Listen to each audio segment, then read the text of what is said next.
মাত্র কয়েক ঘন্টার জন্য বিশ্বের ধনীতম ব্যক্তির শিরোপা হারিয়েছিলেন, তবে আবারও স্বমহিমায় ফিরলেন এলন মাস্ক। বুধবার রাতের দিকেই ফের জানা যায় মাস্কের সম্পত্তির পরিমাণ বেড়েছে। ল্যারি এলিসনকে দ্বিতীয় স্থানে ঠেলে দিয়েছে টেসলা কর্তা। উল্লেখ্য, 2023 সালেও এইভাবেই কয়েক ঘন্টার জন্য বিশ্বের ধনীতম ব্যক্তির শিরোপা মাস্কের হাতছাড়া হয়েছিল। ব্লুমবার্গের সদ্য প্রকাশিত রিপোর্ট সূত্রে জানা যায়, বুধবার নিউ ইয়র্কের স্থানীয় সময় সকাল 10টা নাগাদই সম্পত্তির নিরিখে মাস্কে টপকে গিয়েছেন ল্যারি।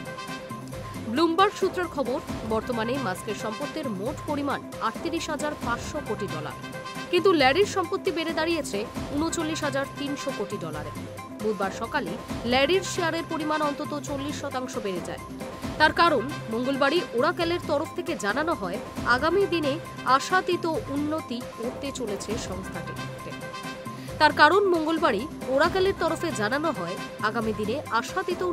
চলেছে সংস্থাটি। তবে কয়েক ঘন্টার মধ্যেই লাফিয়ে বৃদ্ধি পায় মাস্কের সম্পদের পরিমাণ। সকালে ওরাকেলের শেয়ার বেশ কিছুটা বাড়লেও বেলার দিকে বৃদ্ধির হার অনেকটাই কমে যায়।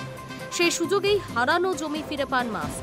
বুধবার দিনের শেষে দেখা যায় মাস্কের মোট সম্পদের পরিমাণ দাঁড়িয়েছে $38,420 কোটি।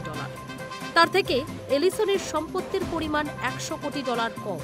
অর্থাৎ কয়েক ঘন্টার মধ্যেই আবারও বিশ্বের ধনীতম ব্যক্তির তকমা ফিরে পেয়েছেন এক্স কর্তা। উল্লেখ্য, 2022 সালের শেষ দিকে টুইটার কেনার পর থেকেই মাস্কের শেয়ারের পরিমাণ নিম্নমুখী। ডিসেম্বর মাসেই মাস্কের সংস্থা টেসলার শেয়ার প্রায় 65% পড়ে যায়। তার জেরেই বিশ্বের ধনীতম ব্যক্তির জায়গা হারান মাস্ক।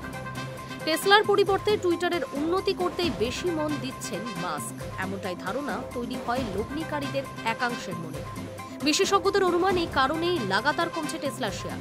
তবে 2021 সালের পর থেকে সিংহভাগ সময় বিশ্বের ধনীতম ব্যক্তির শিরোপা থেকেছে মাস্কের মাথায়। Hi news network.